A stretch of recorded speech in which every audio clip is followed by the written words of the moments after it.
Marshall will be joining us shortly. His internet went out, of all things, but we're trying to get him back up and running. In the meantime, Chris Broussard is with us.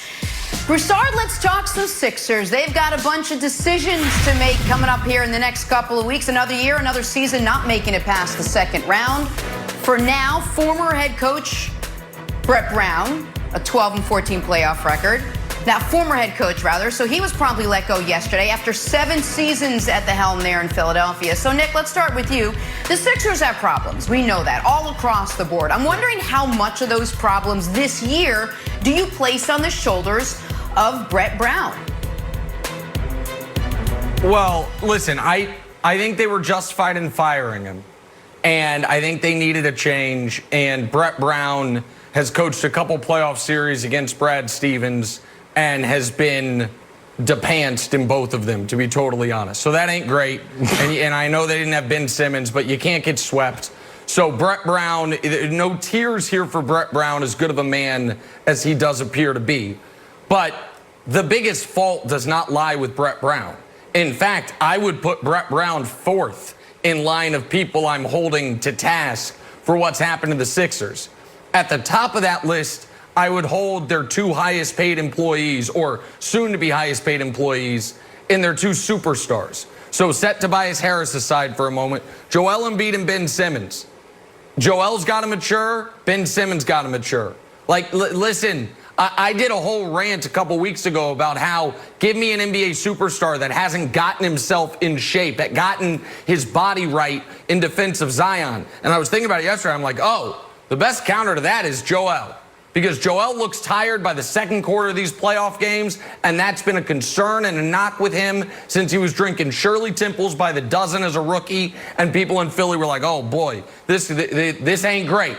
Ben refuses to shoot at a historic level. So those 2 guys, and I know Ben wasn't there for this, got to take ownership. And then Elton Brand, who signed up for, after this season, another 4 years and $148 million of Tobias,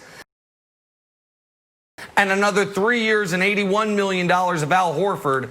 Those are disastrous decisions and go very near the top of the list of least tradable contracts in the entire NBA.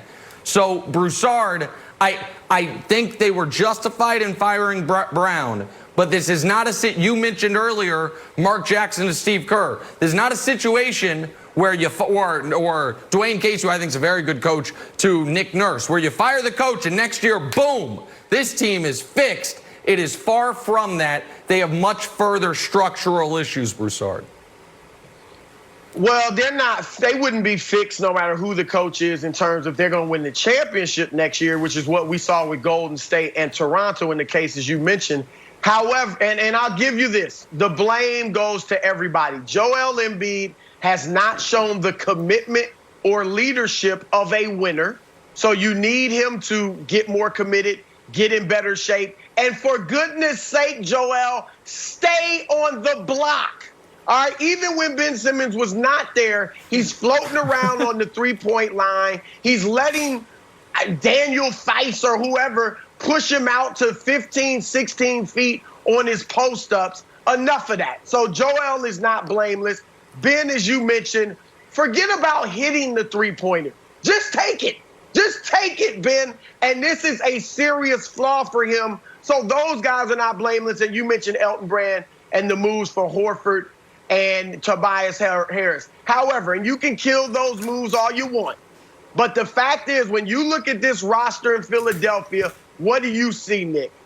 Talent. All right, 2 potential superstars who are young, and Tobias Harris as a 3rd option, overpaid perhaps, but still a very good 3rd option. And Al Horford, look, I know he struggled this year. He never fit with Embiid. However, it's the coach's job to get the players to fit together. Whenever you have a lot of talent and you don't maximize that talent, or at least get it to play at a reasonable level to how good it is, it's the coach's fault. Period. The end.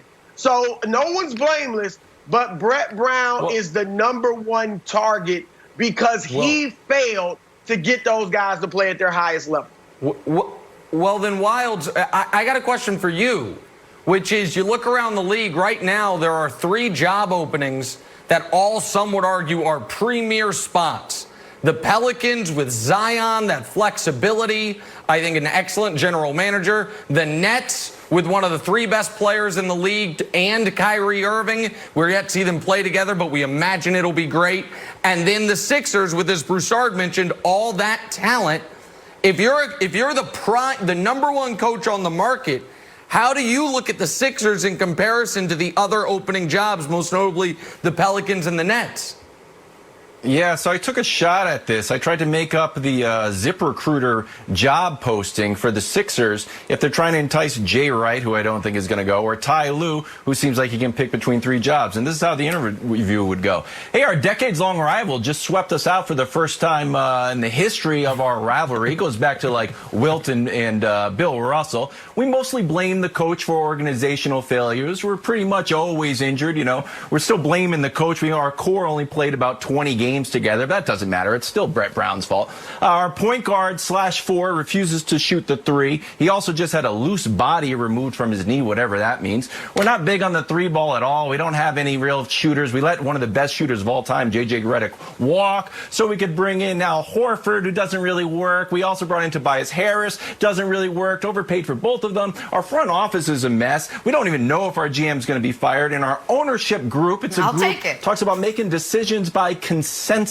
So, you know, it's all there for you, or you could just go work with David Griffin and Zion. And I think Ty Lue would be like, you know what? I'll head down to New Orleans for sure. I mean, come on, Wilds, when you put it that way. All right, listen, great news. We got Brandon back. That means Wi-Fi is back. Let me reiterate, our guy Brandon is back. Broussard, thanks. We'll see you in a little bit. We're talking Lakers on the other side. The King taking control. First things first.